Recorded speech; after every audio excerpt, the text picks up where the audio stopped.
የኢትዮጵያ ህብረተሰብ ጤና ኢንስቲትዩት 100ኛ ዓመት ክብረ በዓሉን እያከበረ ይገኛል። በተለይም በማህበረሰብ ጤና ዘርፍ ላይ ባለፉት ዓመታት የተሰሩ ስራዎችን ተገምግመዋል። በበዓሉ ላይ የታደሙት የኢፌዴሪ ፕሬዝዳንት ታዬ አጽቀሥላሴ የዜጎችን ጤና መጠበቅ የብሔራዊ ደህንነት መጠበቅ ስለመሆኑም ገልጸዋል። መንግስት ለዜጎች የሚያደርገው የጤና ጥበቃ ሂደት ይበልጥ እየጎለበተ እንደሚሄድም ፕሬዝዳንቱ ተናግረዋል።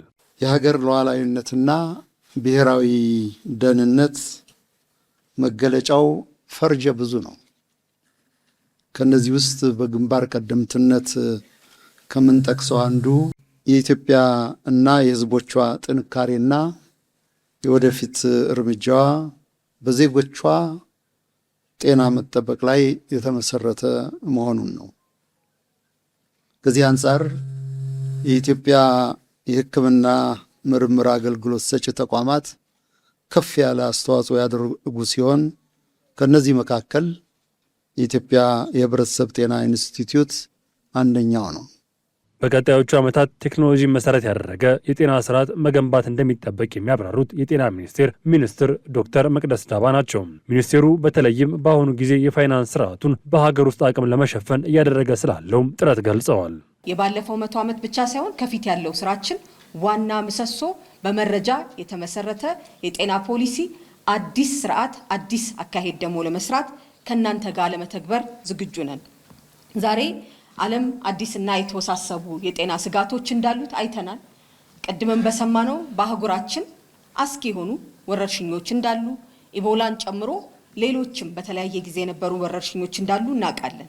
ከዚህም አንጻር የአየር ንብረት ለውጥ፣ የጸረ ተዋሳን መድኃኒቶች መቋቋም፣ የተፈጥሮ ሰው ሰራሽ አደጋዎች፣ ግጭት፣ የህዝብ እንቅስቃሴና በአካባቢ ለውጦች የሚመጣ የጤና ስርዓቶች እየተፈተኑበት ያለ ጊዜ እንደሆነ እናውቃለን።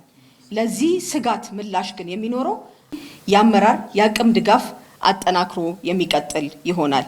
የኢትዮጵያ ህብረተሰብ ጤና ኢንስቲትዩት በበኩሉ ከ5500 በላይ የመንግስት ጤና ተቋማት የላቦራቶሪ ውጤት በአንድ ማዕከል ማስተሳሰር ስለመቻሉም አስታውቀዋል። የኢንስቲትዩቱ ዋና ዳይሬክተር ዶክተር መሳይ ኃይሉ እንደገለጹት ተቋሙ የኢትዮጵያን የጤና መረጃ በአንድ ማዕከል የማደራጀት ሂደት ላይ እየሰራ ስለመሆኑም ገልጸው ኢንስቲትዩቱ የአፍሪካ ልቀት ማዕከል ለመሆን እየሰራ ስለመሆኑም አብራርተዋል።